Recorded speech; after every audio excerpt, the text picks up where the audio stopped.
Assalamualaikum warahmatullahi wabarakatuh. Selamat pagi, salam sejahtera buat kita semua. Yang saya hormati rekan-rekan Pokja Lapas Narkotika kelas 2A Pamekasan. Izinkanlah pada kesempatan kali ini saya selaku pelaksana tugas Kepala Lapas Narkotika kelas 2A Pamekasan akan menyampaikan pemaparan tentang zona integritas menuju wilayah bebas dari korupsi.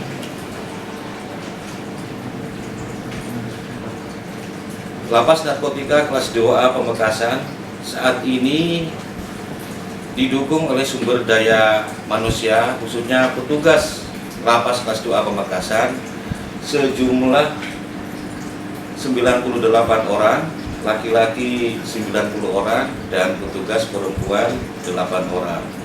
Sementara kapasitas hunian Lapas kelas 2A Narkotika Pamekasan sebanyak 1.235 orang dan isi pada hari ini 837 warga binaan pemasyarakatan. Pembangunan zona integritas Lapas Narkotika kelas 2A Pamekasan meliputi 6 area perubahan. Yang pertama, manajemen perubahan. Kedua, penata tata laksana. Ketiga, penataan sistem manajemen sumber daya manusia. Keempat, penguatan akuntabilitas. Kelima, penguatan pengawasan. Dan yang keenam, peningkatan kualitas pelayanan publik. Dalam manajemen perubahan terdapat poin-poin penting, diantaranya pembentukan tim kerja,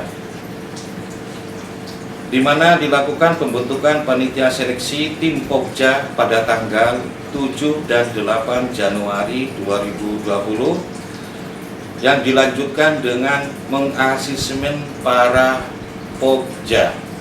Pada kegiatan ini kami melakukan kerjasama dengan Fakultas Psikologi Universitas Madura.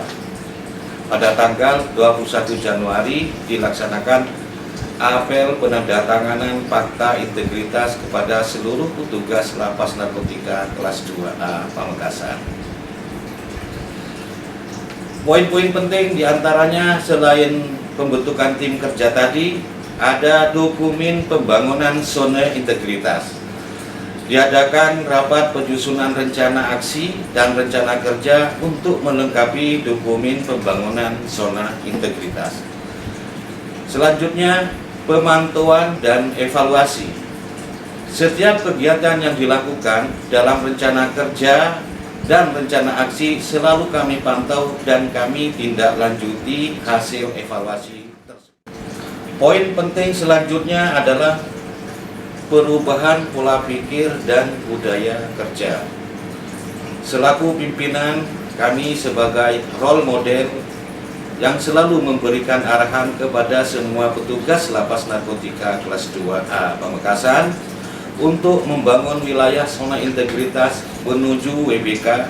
Hal tersebut kami lakukan di setiap apel pagi dan setiap pengarahan-pengarahan penting atau melalui rapat kerja setiap bulan. Area perubahan yang kedua yaitu penata tata laksana. Yang pertama, SOP kegiatan utama. Dalam kegiatan utama ini kami mengambil sampel SOP alur kunjungan bagi keluarga warga binaan pemasyarakatan Lapas kelas 2A Narkotika Pamekasan. Yang kedua, e-office atau aplikasi layanan yang ada di Lapas, meliputi pendaftaran pelayanan kunjungan berbasis online dan pemenuhan hak warga binaan dengan menggunakan IT. Berikutnya, yang ketiga yaitu keterbukaan informasi publik. Informasi ini dapat dengan mudah diakses oleh keluarga warga binaan melalui Instagram, Facebook, Twitter, media cetak maupun banner-banner yang sudah kami pasang. Area perubahan berikutnya adalah penataan sistem manajemen sumber daya manusia. melalui proses perencanaan kebutuhan pegawai, di mana setiap tahun diadakan rapat perencanaan kebutuhan pegawai guna melihat kekurangan kebutuhan pegawai pada setiap bidang. Yang kedua, pola mutasi internal. Untuk meningkatkan kinerja pegawai, dilakukan mutasi internal setiap 6 bulan sekali. Yang ketiga, pembangunan pegawai berbasis kompetensi.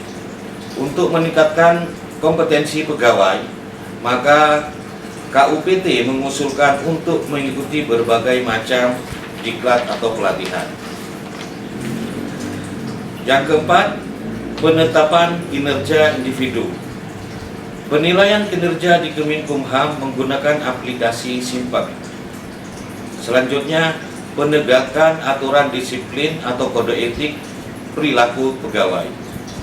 Terdapat reward dan punishment yang diberikan kepada pegawai yang mempunyai indikasi predikat atau prestasi, serta mendapatkan punishment bagi yang melakukan pelanggaran. Selanjutnya, sistem informasi pegawai.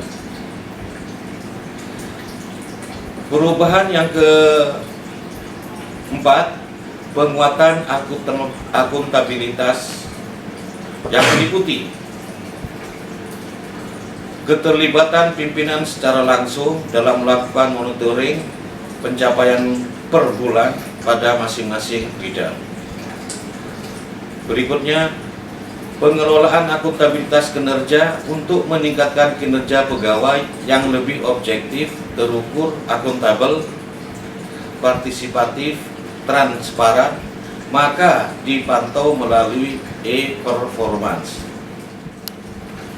Perubahan yang kelima adalah penguatan pengawasan, meliputi pengendalian gratifikasi. Keluarga atau pengunjung dapat melaporkan apabila terjadi gratifikasi melalui nomor telepon yang telah tersedia di layanan-layanan kami yang sudah kami pampang melalui banner-banner yang ada. Yang kedua, sistem pengandelan internal pemerintah. Untuk menganalisis risiko pada setiap bidang, kami lakukan pengendalian internal pada Lapas Narkotika kelas 2A Pamekasan. Yang ketiga, pengaduan masyarakat. Masyarakat ataupun pengunjung dapat melaporkan apabila terjadi gratifikasi melalui pengaduan masyarakat. Yang keempat, whistleblowing system. Apabila terjadi pelanggaran yang dilakukan pegawai, maka dapat dilaporkan melalui aplikasi BBS. Yang kelima, penanganan benturan kepentingan. Dilakukan pemetaan dan sosialisasi agar tidak terjadi benturan kepentingan. Yang keenam, pelaporan harta kekayaan. Ini dilakukan dengan tujuan mengawasi agar tidak terjadi gratifikasi, maka setiap pegawai diwajibkan melakukan pelaporan LHKPN bagi pejabat tertentu dan LHKASN bagi seluruh pegawai. Zona perubahan yang terakhir adalah peningkatan kualitas pelayanan publik. Standar pelayanan untuk menunjang kualitas pelayanan publik dilakukan pembentukan SK standar pelayanan dan maklumat pelayanan. Budaya pelayanan prima. Lapas kami juga melakukan sosialisasi budaya pelayanan prima kepada seluruh pegawai guna menunjang kinerja setiap pegawai. Terdapat juga duta layanan yang membantu mengakses layanan yang ada pada lapas kami. Inovasi budaya pelayanan prima yang ada pada lapas kami meliputi ruang tunggu pengunjung, akses bagi pengunjung lansia dan disabilitas, taman bermain, ruang menyusui, dan layanan informasi.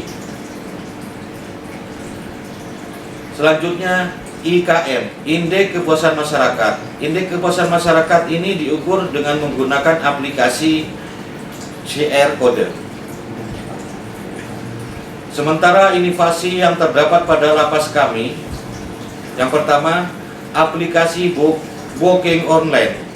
dengan tujuan untuk mempermudah proses pendaftaran kunjungan secara online dengan cara mendownload melalui Play Store. Yang kedua, Brisi dan e-Pass berfungsi sebagai alat transaksi pembayaran di lapas dengan tujuan menghindari peredaran uang di dalam lapas. Yang ketiga, broadcast SMS. Program ini ditujukan untuk memberikan informasi kepada keluarga-warga binaan terkait informasi tentang warga binaan dan layanan yang ada di dalam Lapas Narkotika kelas 2A Pamekasan. Yang keempat, pojok komunikasi. Program ini disediakan sebagai sarana wartel dan video call bagi warga binaan untuk menghubungi keluarganya. Sebagai bahan penunjang agar lapas kami menuju WBK, ada beberapa dokumentasi yang kami paparkan dalam set ini, diantaranya penguatan pengawasan kepada Lapas Narkotika kelas 2A Pamekasan oleh tim Kanwil Kementerian Hukum dan HAM Jawa Timur. Terus sosialisasi ke Lapas Narkotika kelas 2A Pamekasan melalui media elektronik kepada masyarakat, dan coffee break atau coffee morning sebelum melakukan kegiatan.